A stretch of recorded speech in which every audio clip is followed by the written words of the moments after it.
What's happening, hardscapers? This is episode 296 of the How to Hardscape podcast, where we talk about how you can start and grow your hardscaping business.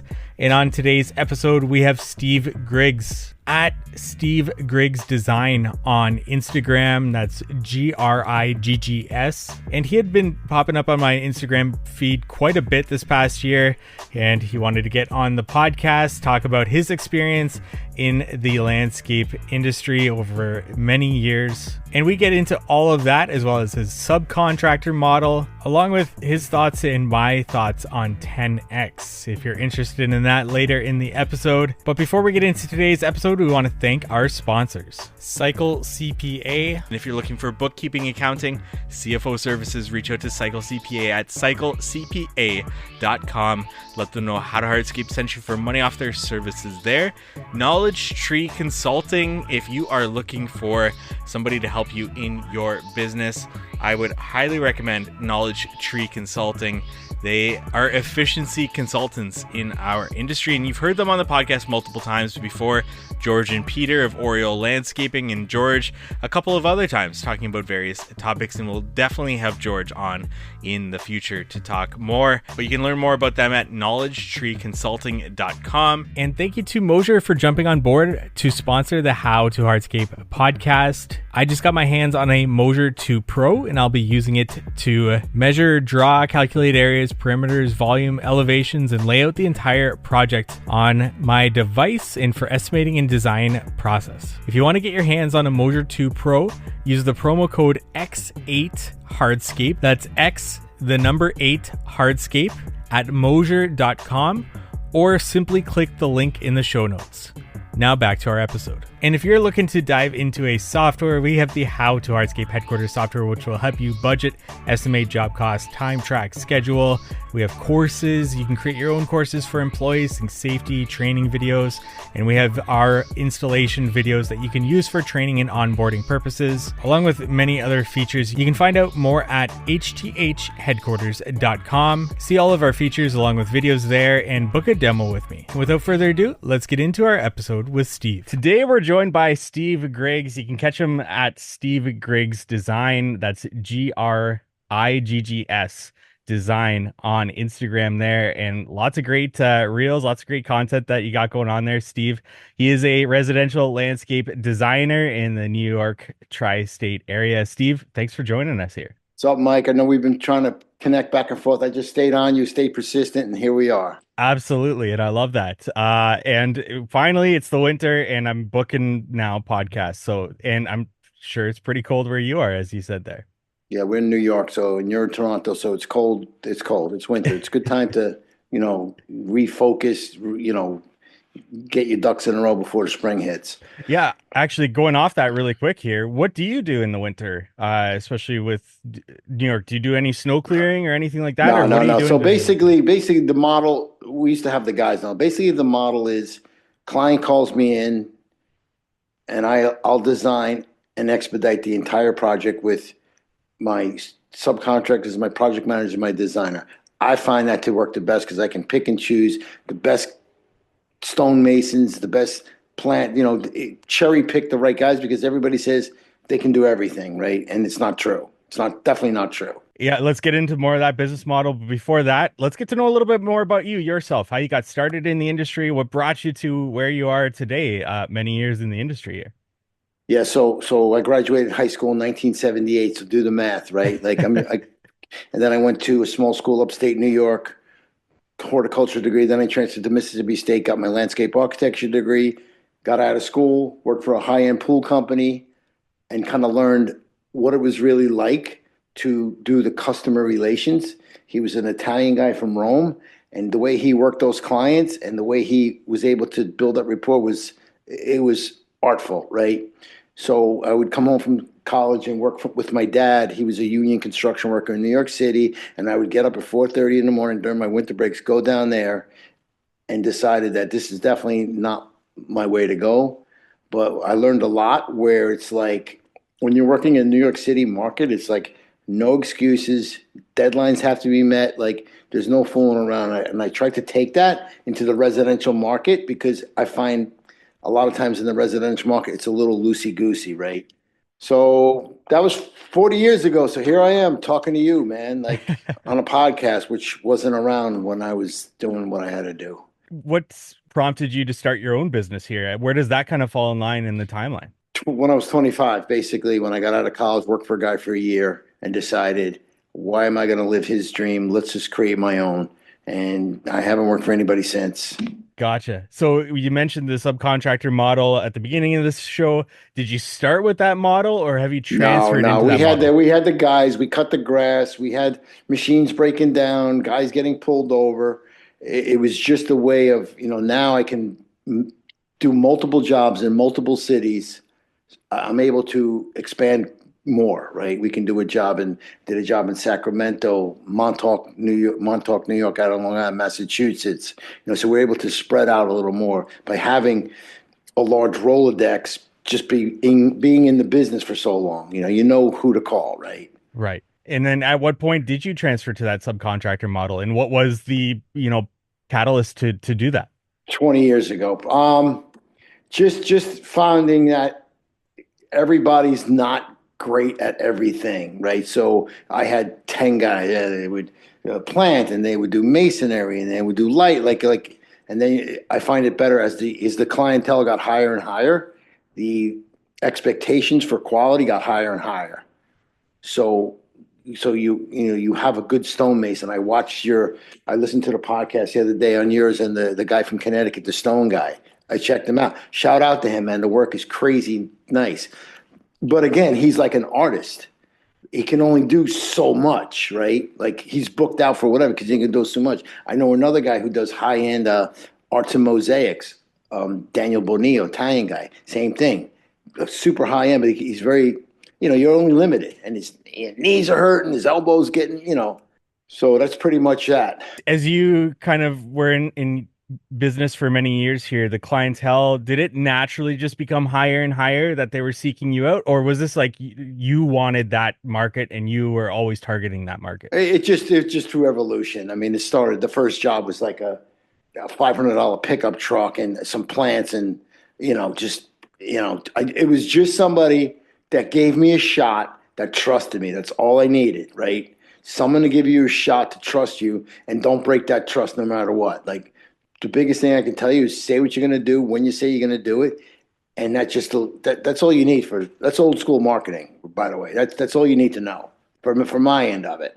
Going back to your degrees, have they helped you at any point in time? Like, especially when you're first starting out with that pool company to where you are today? I just want to get your feedback on getting those degrees. On college and all that. I mean, it's a big topic. It's like open grade pavers and closed grade pavers. Yeah, yeah, college. Okay, but that's great experience. Absolutely. I went to Mississippi State from New York. Definitely helped you with people relationships and communicating with other people from other parts of the country. So I think that's a part of college that's very overlooked. Within a fraternity, you meet people and how to, look people in the eye, shake their hand, and that kind of carried over. But the degrees help, of course. Yeah, it helps with the credibility. Absolutely. As working for that high-end pool company and learning from that guy you mentioned from Rome and how he worked clients, can you get a little bit more deep into that? Like what you took away from Absolutely. it? So I would be his designer, and he would go there, and he charged crazy amount of money. But I remember that he would bring in like 30 guys, and you'd be swimming with a concrete pool after permit in 30 days, stone patio, everything. It was amazing. And his thing was, boy, he would bring the freaking homemade Italian wine, kiss the babies. I mean, just kiss the lady on the hand. Like he played up that Italian artist thing to a T, right? So that worked. It wasn't BS. It wasn't BS. It was, that was really him. And he got the jobs, and it was, yeah, basically when he went on the appointments, he got the jobs because he built up another referral based business on the guy that can do the job on time, on budget, and get it done. That means a lot in New York. Is that like on the first consultation he's doing that? He's bringing the wine and Oh, kind he's bringing the wine. He's bringing the wine. of that's awesome. The homemade wine, and he's working it. And Absolutely. and then today, how does your sales process kind of take away from that and apply it to your current business? Like, what are you doing to kind of gain that client's trust besides, having the name in the market and many years in business? Basically, you look them in the eye, and you don't say, I think I can get it done. I may get it done. I'll have you swimming by July 4th, come hell or high water. And they need to know that you have their back, right? That you can perform, and you need to perform. Nobody wants to hear, they don't want to hear, I couldn't get the pavers, everything's delayed, like, and you get that trust. And then from there, like, then it's like, oh, do you have a painter? Do you have a whatever? Then basically, I'm the go-to guy for pretty much everything. I don't really want to be, but I try to help them out. And then that turn leads to referrals, right? And that's pretty much, I do a lot of high-end work for the Orthodox Jewish people in this area, and they're very tight community. And you do one by right by one, you're in there, right? So you cannot break that trust. Once you break that trust, it's over. You talked about old school marketing, do what you say you're going to do when you're going to do it.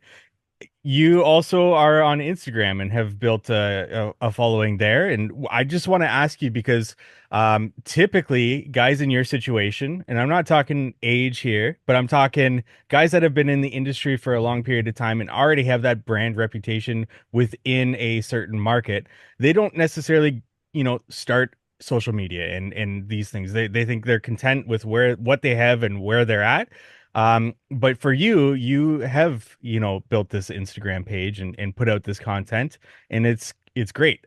So why do you do that Instagram now? So I honestly believe you have to keep evolving and learning, right? So I'm 65, man. I mean, you know how painful it is for me to post on Instagram, which I don't. I just shoot the content. I have people that do it, and I don't even look at it again. So if that's where everybody's going, that's what I need to do. Like, don't. And I deal with a lot of contractors, and like, oh, I'm old school. I don't do email, dude. It's 2025, man. Like, if you don't change with the times, you're going to be left behind. Like, seriously, I still deal with guys that don't even like have email. So then, what was when you decided to start the Instagram? Did you actually hire somebody right away to kind of take care of the posting and the video and stuff like that, or did you start first yourself and then evolve into I that don't when know you how saw to. I don't traction? know. I don't know how to do it. I don't know how to do it. I tried. I can't edit. I can't edit. I can't. I can just talk in front of the camera. We had a little TV gig with Bravo TV, and that was. I saw how that catapulted their business, right? And I think it comes down to what Grant always says. It's not the best at, it's the best known. So I'm like, okay, great. So I need to get out there. I need to be on Instagram. I need to do podcasts. I need to do a lot of things to get out there. Not so much Google ads and all that. It's more of just getting yourself out there. Does that make sense? Just becoming more everywhere. Like if you can Google my name, I show up. Podcast, Instagram, wrote a book. Just do whatever to get your name out there. But you also have to do a good job. You can't be a scammer.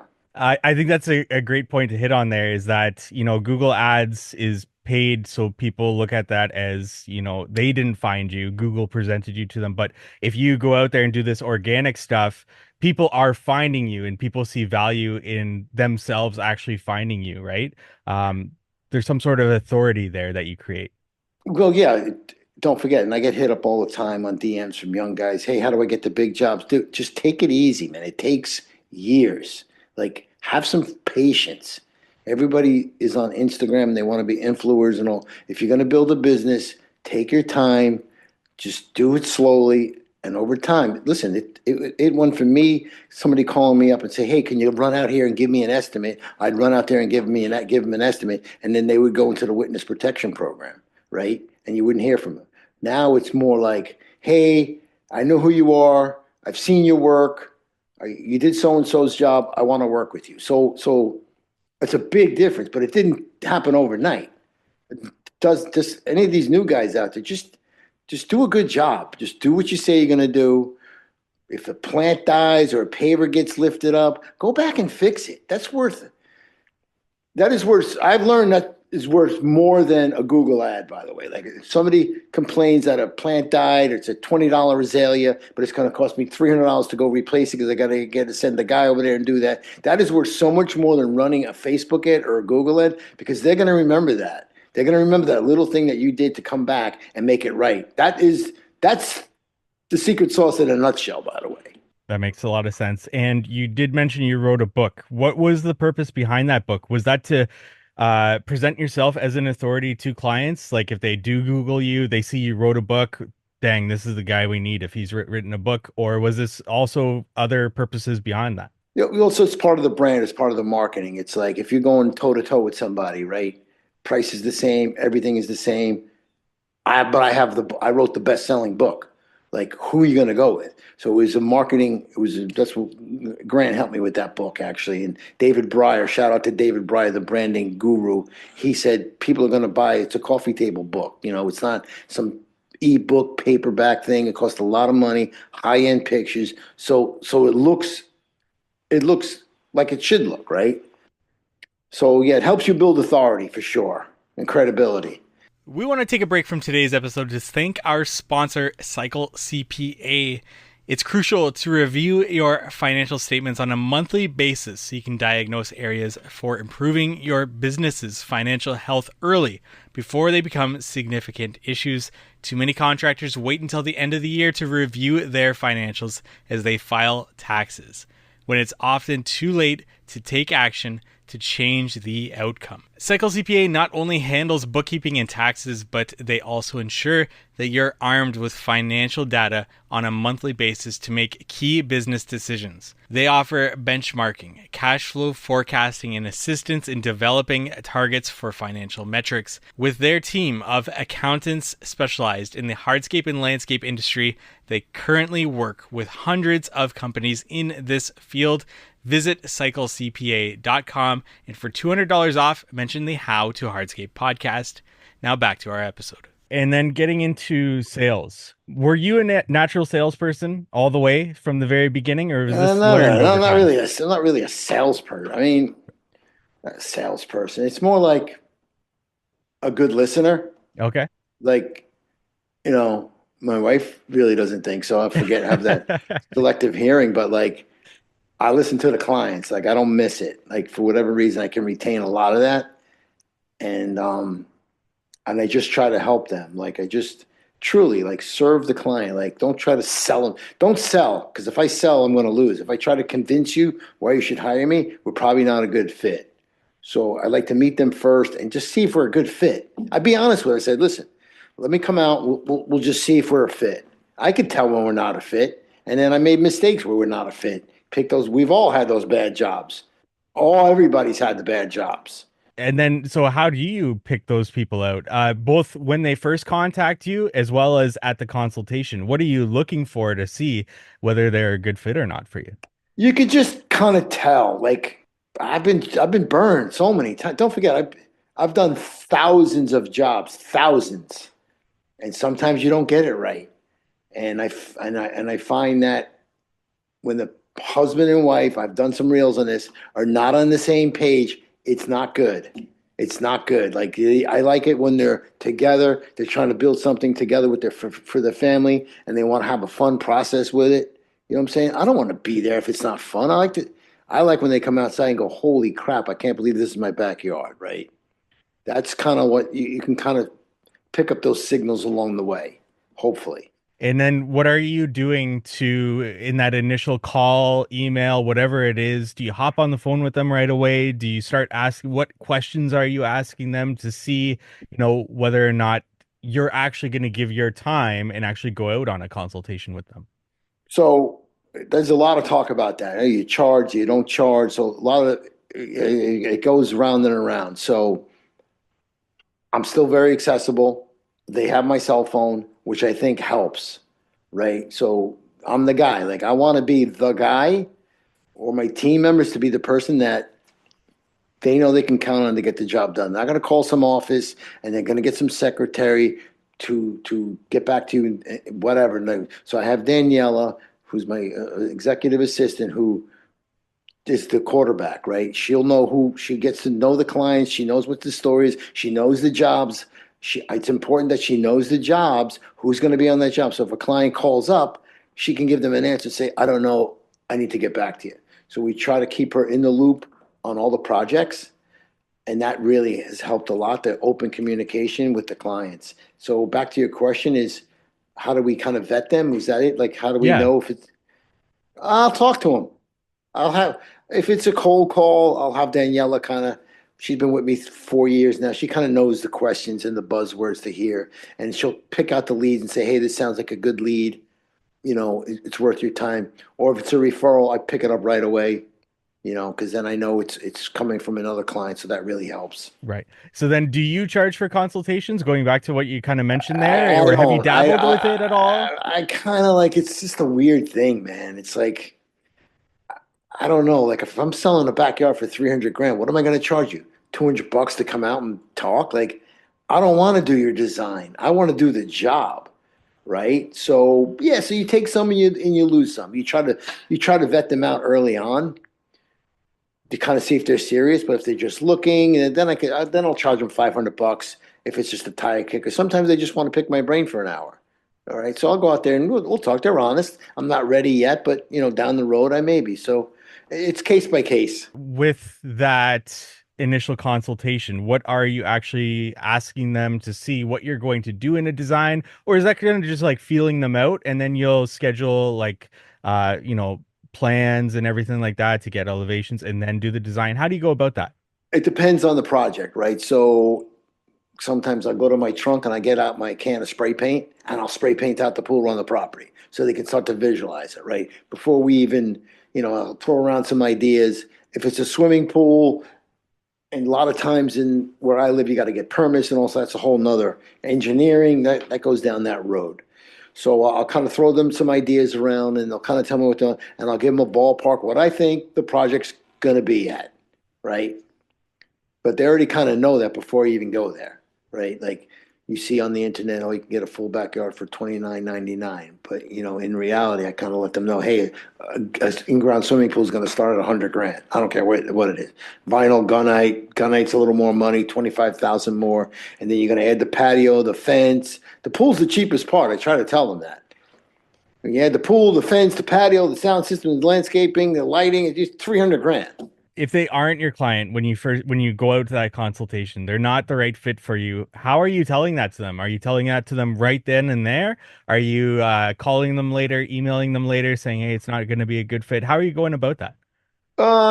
Price. If it's Okay, not a good fit, you can just, you can let the scare them price speak for away. itself. Yeah, pretty much. But you've had them say don't be scared. But you can tell if it's a good fit, if it's a nice project. Again, it has to be a project that I'm kind of passionate about. Like, I cannot do another foundation planting. I just can't. Like, so there, I can pick and choose a little bit better now and a little more challenging projects.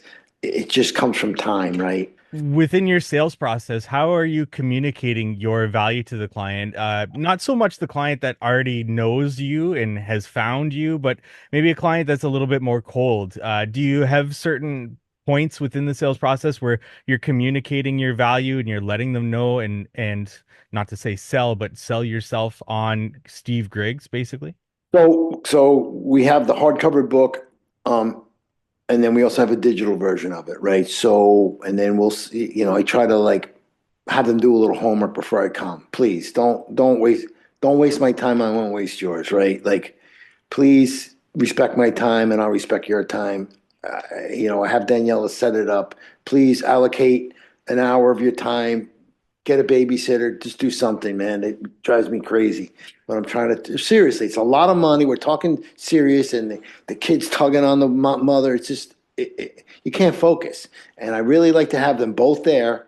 Don't, just both there. Like, let's start this off right. Have you guys on the same page so I don't talk to the wife and then I got to talk to my husband. It goes around there. I try to get her to get both of them there at the same time. Do you try to ask them budget up front, or are you trying to give them a kind of price range based on features and things that they're looking for in their backyard? I find that, Mike, that they don't really know. They Yes. don't know. I just redid my kitchen. I had no idea what cabinets cost. No clue. So they don't have a clue. So what I try to do is I try to explain to them. I'll show them a few pictures of some jobs, and I'll say, "See this job here, 475, whatever the number." Kind of get them a range so they can kind of start painting the picture in their head. What a $300,000 job looks like. What a $10,000 patio looks like. Wire pavers, $20 a square foot. Let's say, and stone is $40 a square foot. So I'll try to explain the difference of stone. They have to work the stone. So you got to educate them. You need to, don't tell them, they don't need to know how you're doing everything. They just need to know, price versus cost, right? You can get a cheaper price, but then if the base is not right or if it's too skinny, you have to pay somebody to come back again to fix it, and that's going to cost more. So try to say, like, do it once, do it right, like quality. Like, you don't want to fixing stuff every year. When you are presenting that design, how do you go about that? Do you meet them in person and go over it? Do you go through Zoom? How do you go about kind of presenting that design to them? Depends. If they're far away, I don't like Zoom. I don't like Zoom presentation design. I'll go there. I'll just fly there, whatever. It's better to, and then I always print it out in a very nice binder because people love, smelling the ink, as opposed to looking at it on a screen. And then I walk them around the property and it's 3D, and I could say, this is where the outdoor kitchen's gonna go, and this is where the pool's gonna go. So and this is where you're gonna be entertaining your friends around the fire pit. So I try to evoke a ton of emotion into it, as opposed to sending them a screenshot, right? So you try to paint the picture of what your backyard is gonna be like when you're finished.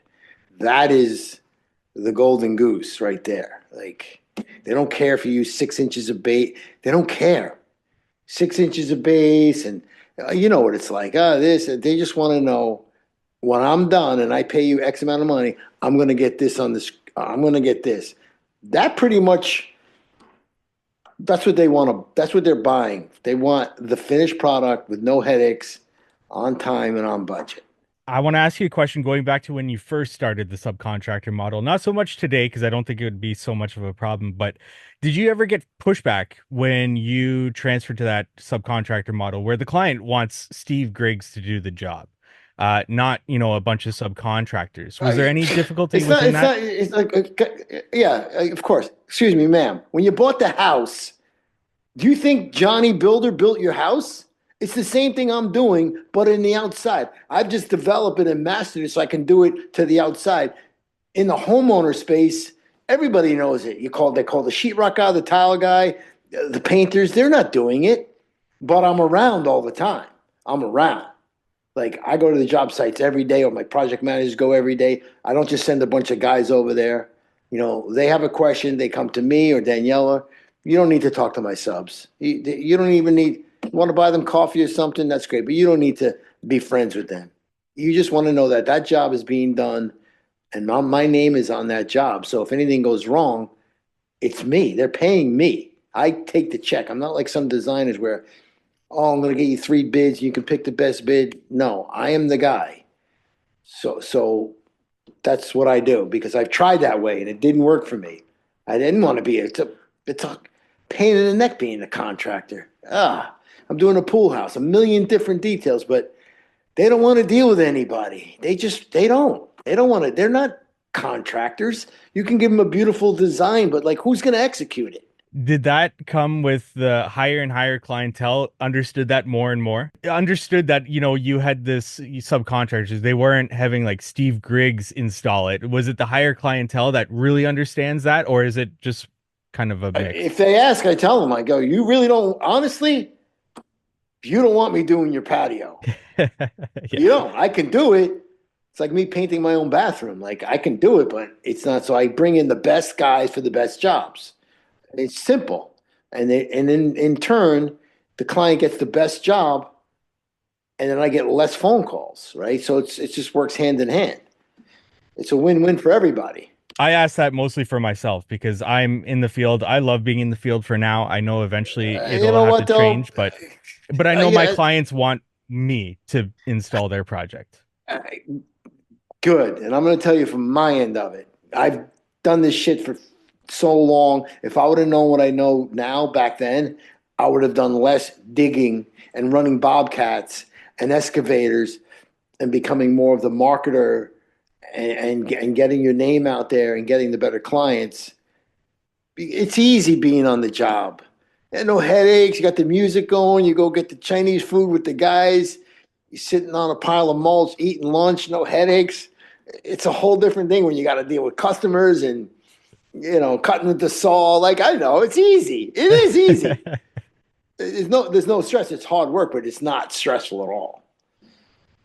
And you can't grow. You definitely can't grow. Right, exactly. We want to take a break from today's episode to thank our sponsor, Moser. I'm going to be using the Moser 2 Pro on all my consultations moving forward here. In the past, what I've done is brought a tape measure, measuring wheel, rotary laser level, along with a notepad to write down all my elevations and measurements. In addition to bringing product catalogs and samples, it's a lot to bring on every consultation.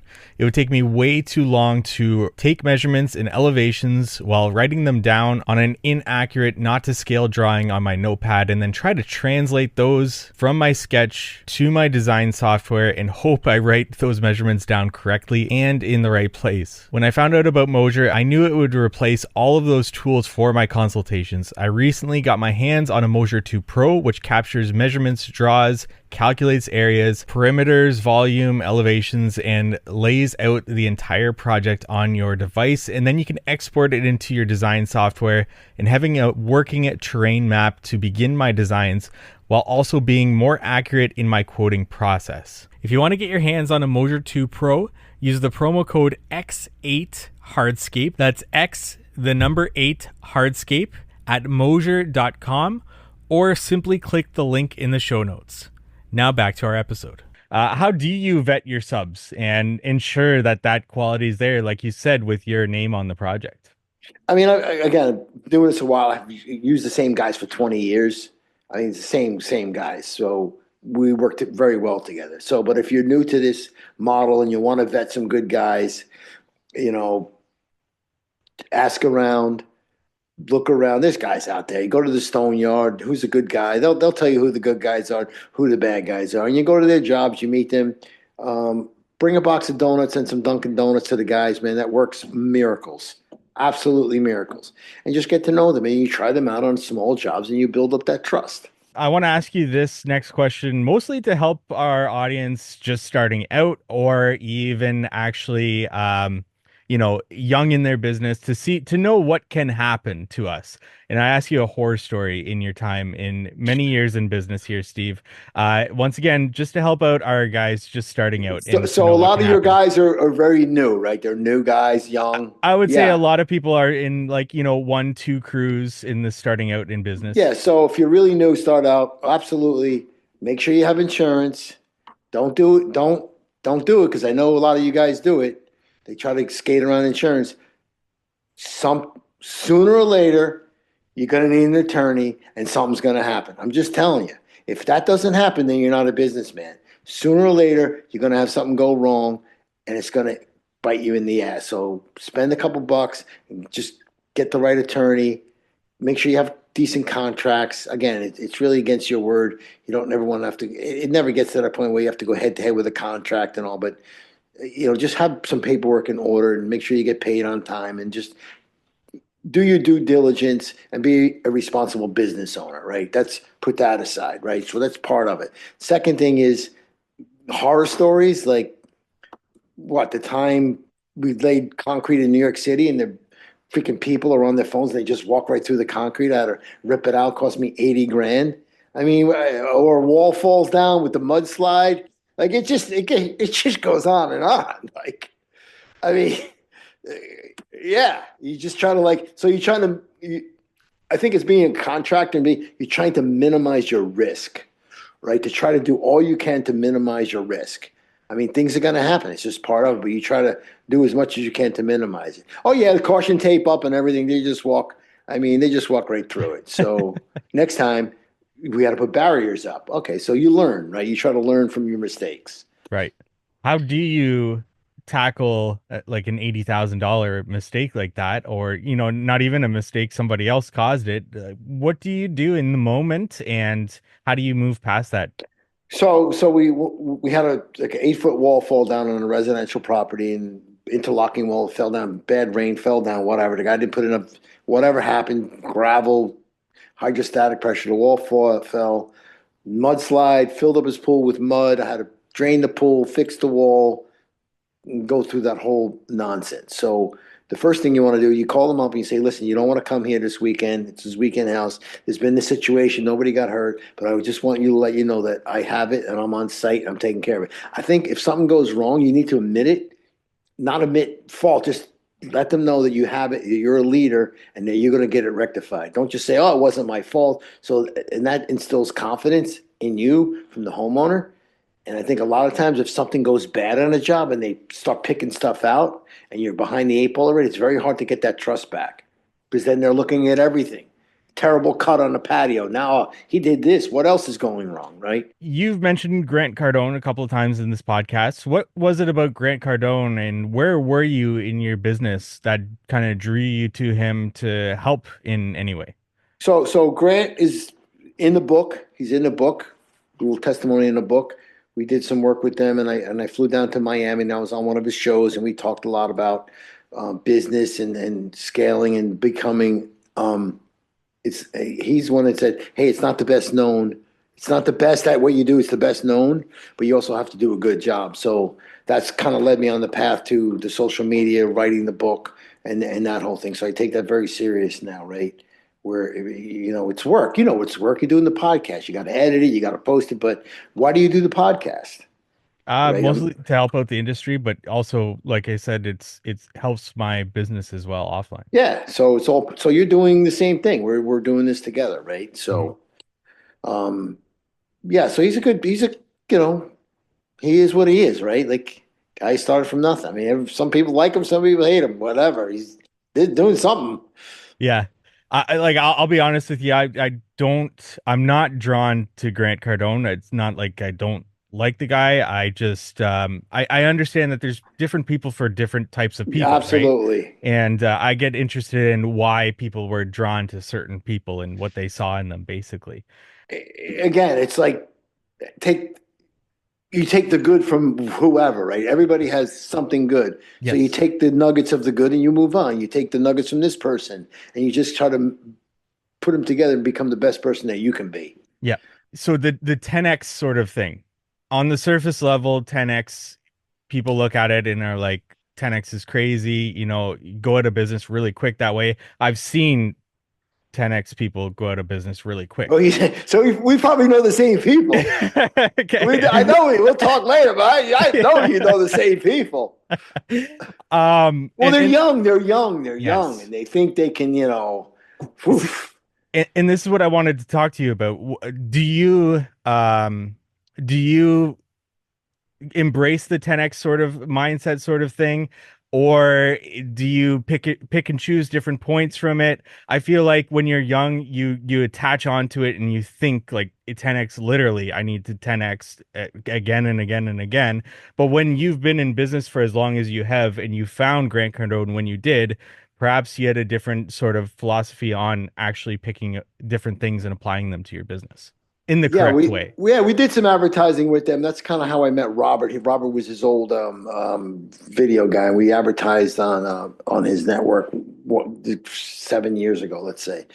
I mean, so what is your theory of the 10? Like, what is 10x to you? What is it? Go, go, go, all in, spend everything? Like, what is that? 10x would be, as far as I understand, creating goals to 10x. And if you're needing to, 10x your sales, you need to 10x your marketing, you need to 10x your salespeople. But I don't see it literally as 10x. I see it as creating lofty goals and trying to achieve those goals by, actually spending money to be able to achieve those goals. I mean, for me, it means if you think it's going to take 3 days, it's going to take you 6 days. Like, Mm. whatever you think it's going to take you takes you 10 times effort, whatever, right? Like if you think posting one time a week is good, well, you should post 5 times a week. You know what I'm saying? So that's for me, that's what it is 10x. Like it's always going to take more effort, more work, more time than you think. You know what it's like on the job. You guys can get that done in 2 days when it's realistically it's not, but You think it can? Was that something that was communicated clearly to you through Grant Cardone or the 10X as a whole, or was that something that they wasn't clearly stated, but you took it and applied it to that? No, it's in. He says it somewhere. He says Okay. it somewhere. I think Okay. in his 10x, one of his books, "Be Obsessed or Be Average." One of those. More effort, definitely effort. We can all do more effort. Everybody. I don't care who you are. You can always do more, right? That's why I'm still doing this at 65, right? Where I could, I'm still trying to learn and better myself, right? So I think if you stop doing that, then it's over, right? Yeah, I honestly, to be completely frank with you, I have had interactions with 10X people in the past, and this has been the most pleasant one. All the other ones have been extremely not good. So Why? I, I What do they say? Like, oh, I've had when I was first starting the podcast, I've had people reach out to me saying that they're going to destroy me, they're going to do the exact same why? thing, and so I feel like that's the 10X sort of mindset What do you that mean destroy you? Like you're just a hardscaper guy. Like, oh I know I don't get it, but they were saying yeah. That's not just that. I've talked to other people who have said very similar things and have designed projects for 10X people that didn't pay the designer and or just ripped off the design completely. I've heard a lot of things. And that's sort of my all I know entry is into 10X. all I know is I seen a couple train wrecks from those guys, and all I said was because I was like, son of a bitch, man. I've been doing this 40 years, and this son of a bitch comes along, and in 2 years, he's got this, this, and this. So then it starts playing with your head. Right, exactly. It's like, what the man? I'm killing myself here, man. I'm killing myself. Like, and then you see what happens, and it's like, there you go. There you go. So there's no magic bullet, right? There's Yes. no magic bullet to microwave success, right? It takes 20 years to become an overnight exec. So that just reinforced that, okay, so maybe I am doing it right, doing a good job, just being honest, slow and steady kind of thing. There's no quick fix to it, especially in this business. Oh my God. Yeah, and like going back to, I feel like you found Grant at the right time with your maturity in business as well as personally, that you were able to take away that, you know what, it's going to take a lot of effort. It's going to take a lot longer than I think. And perhaps younger people kind of push that part aside and just think about the growth in 10X. Well, they just see what you see on the internet. They see all the fancy and they think they Yes. can just, Yes. Grant started with nothing, by the way. Yeah. So, he earned everything he got. So Mhm. hats off to him. You guys can love him or hate him, but the guy was in a rehab at 25 and he built up from, so I take that from him, right? I take his work ethic. Guy still does like seminars on a Saturday for like 5 hours. I mean, the guy doesn't have to work. But so you take the good from everybody, but you can't get all sucked in. Is there anybody else that you has helped you along the way, complimentary to Grant, or anybody that has steered you in the right direction, or anything like that? Yeah, I'm going to shout out to my man Marshall Wilkinson from ALP. I got to shout out to Marshall. Marshall's a very smart guy. Um, he has this little mentorship group that we meet every day at 8 o'clock every day, so it helps you accountability. Smart guy, ran a huge construction company in New York City, Harvard graduate, and just is one of those smart guys. So he's one of them. My cousin John's one of them who sold his air conditioning company in New York City. Another guy in New York owns construction. You just try to like learn from guys that have done it. You know, they've actually built businesses in this field, right? You know, not some guy that does other business. It has to be related to this business, construction, landscaping. I mean, what are you going to learn from? Everybody says, what are you going to learn from a car salesman, right? Like, so, no knock on anybody, but it's, and just learn from guys that made mistakes like me. I've made so many mistakes, hundreds. Like, looking back, like you just get burnt. Who didn't pay and why didn't you? And I look back and I have to, I like the old saying, the fish rots at the head. That's Marshall's analogy. You're the boss. This is your business. It's not your guy's fault. It's not Mrs. Jones. You got to always look at yourself. Like, what did I miss here? So that's really helped me a lot. It's like, I'm in control of this whole thing, and it's nobody else's fault but mine. I got pulled over on a cell phone the other day by a state trooper. I didn't get mad. I'm an idiot. My wife says, you have the Bluetooth. Why do you have the Bluetooth? Again, Yeah. same stuff. We want to take a break from today's episode to thank our sponsor, Knowledge Tree Consulting. They are efficiency consultants in the industry with 35 plus years of industry experience building Oriole landscaping in Toronto, which they are completely hands off at this point. George and Peter have been on the podcast before, and George, on multiple occasions now, I've personally leaned on him to help with the How to Hardscape headquarters software and how we can maximize the efficiency of user experience. And I know the guys at DTE Landscaping, Chuck and Jeffrey, who we've also had on the show multiple times, have hired them on in the past. Check out their consulting services, peer groups, and events that are coming up on their website, knowledgetreeconsulting.com, or check them out on Instagram at joinktc. Now back to our episode. Steve, in any stage of business, there's always something that people are struggling with. What is your current struggle within your business? Trying to find projects that don't kill my time or my energy, right? Like, I don't know how to say it. Like, I mean, trying to pick and choose the right project so it doesn't zap your time or your energy. Because for me, it's not like, it's just because when you take on another client, now it's going to take your time and your energy. Absolutely.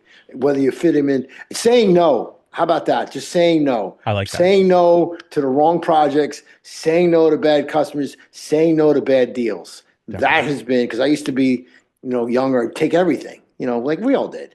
Take this, take that, but now try to like slow it down a notch and just try to say no more. Wow, that's helped me a lot. Because if you say no to one deal, it opens you up for another better deal. But when you're starting out, you got bills, you got stuff. You just go, man. You just go as hard as fast as you can. Steve, why do you continue to do what you do? You've mentioned your age and how long you've been in business, but there's got to be some sort of passion and everything. It's the hunt. It's the hunt. It's the hunt. What am I going to do? I've been able to channel my ADD to that. Like, Gotcha. My poor wife, she's super chill, and I'm just like, I'm a nut job, but I got to stay busy. I keep moving. It's the hunt, right? It's like the hunt, and I try to see how far I can push myself. That's why I'm on podcasts. That's why I always try to learn, right? I'm trying to figure out this. I'm trying to figure out right now, freaking open grade and closed grade, the pavers, the porcelain, right? So we do a lot of stonework and patios and all, but now the porcelain's very hot right now. So I'm going to ask you a question. We've had it on open grade. The pavers are an inch, I think they are. Yeah. And sometimes they freaking move and I get a phone call. Cannot stand it. So now I won't do a porcelain patio. At least I pour a concrete slab first. God, at least what about you guys? Because it moves and I'm getting phone calls. It's not worth it to me. So if we put them on a concrete slab and then we use this chip stone, right? Yep. It seems to not move. Yeah. What are you doing between the joints? So what we've been installing is, have you heard of Trass at all?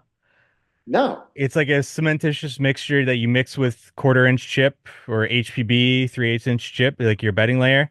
And it's That's still underneath. Yeah, that's underneath. So you can prepare it right on top of 3/4 clear, like the open graded base. So you mix this. So hold on. So you mix so you put down 6-8 inches of 3/4-inch gravel. Yep. First you put the filter fabric. Correct. Yep. 6-8 inches of crushed stone. Yep. And then you mix chipstone with what? You screed the chipstone with what? What'd you call it? It's called Trass, TRASS. It's a cementitious mixture. You mix it in. You kind of mix it in like a concrete mixer, and then you pour it out. You screed it, and it solidifies like concrete, but it remains permeable. Huh. And then you back butter the porcelain with a nutrient. So they have the company that makes it. They make both.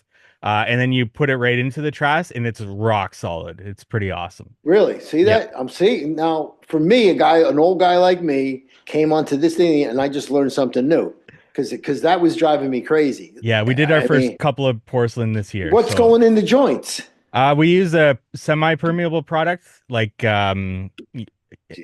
I'll send you some links to different things that we Yeah, do. you're using like, I mean, so we've tried the grout, the exterior grout, because that's what they told us, but Okay. I don't know. It seems I don't to like if that. you get a little shift, it cracks. Yeah, We've yeah. tried the poly sand, and then when they power wash the patio, the poly sand comes out. Right. So yeah, that would be great if you had because the porcelain pavers super popular now. Yeah, I love them absolutely. because they're durable, but it costs a lot. They're not to do it right. Pavers are gonna cost whatever. Yeah, No, it's 20 very bucks. expensive to do the trash too. It's very expensive. Yeah, but it's done once and it's done right, Exactly. Exactly. and you don't get a phone call. Yep. 100%. And So that's porcelain, like you great. said, is it's in demand. I'm getting asked about it now, which is very different from 3 years ago. So what would you charge for porcelain up there with the trash? Like ballpark? I would have to be at least 55 to $60 a square foot. That's Oof. Canadian though. So that's Oh, what is that here? 45 maybe? That's good margin. That's good. Yeah. Yeah. Like what do you get for like just Teckle block pavers? We're Like 35, so that would be yeah. your 25 Yeah, yeah. to So about 7. the same. So yeah, so your porcelain with the trash and all is almost like laying stone, like blue stone, or Yeah. because you got Oh to yeah. get the okay, yeah, because you got to get those type of margins because it's a lot of work, and I think you're good. That's a good number. Yeah. And people freak out when you tell them it's going to be 90 grand for the patio, Yeah. but it is what it is. Absolutely. Yeah. Interesting. Yeah, Steve, anything I want to ask you our final question here. One thing you know now that you wish you knew from the very beginning. Could be personal related, business related, however you want to take this, but what's one thing you know now that you wish you knew from the very beginning? Just to be able to delegate more and run the business like a business that as opposed to a nonprofit. Because for years I didn't make any. Come on, it's been like, oh, and like, oh, just do a good job. The money will come. No, it doesn't come. You need to charge enough money. You're entitled to make a profit and because if you charge enough and make a profit, if something goes wrong, you have enough money to go back and fix it, as opposed to cutting your margin so short. It's better to say no to a job and never, never, never, ever, ever reduce your price. Never. Every time I freaking reduce my price, it bites me in the ass. I just tell them straight up. I'm sorry, but if I reduce my price, for whatever reason, something's going to go bad. It's going to be what I do instead is I give them value add stuff because New York's very tough. They negotiate very toughly. Gotcha. So you give them like, okay, no problem. Whatever it is, you'll give them some extra flowers, or you'll throw them a little bonus where it costs you $200, but they're thinking they're getting $2,000 in perks as opposed to like cutting your price. Do you do anything at the end of the project as like a gift or anything to the client to like wrap up the project to leave like a good taste in their mouth at the very end? Yeah, it depends on what we're doing. Okay. Like I just build you a kick-ass outdoor kitchen, then I'm going to go to the butcher. I'm going to bring you some big-ass tomahawk steaks, right? Gotcha. Something cool, right? Like, yeah, I always give them something. You don't want to give them like, you give them something that they can use. You don't want to give them a mug with your name on it. Like, give them something for them. I don't know. I've given monogram towels with their names on. It's kind of cool. Something that they'll appreciate it. And then gift baskets always work great around the holidays. But these and most of the clients you become very friendly with because you've been there for 3 months or whatever it is, and you try to like stay in contact with them and check on things.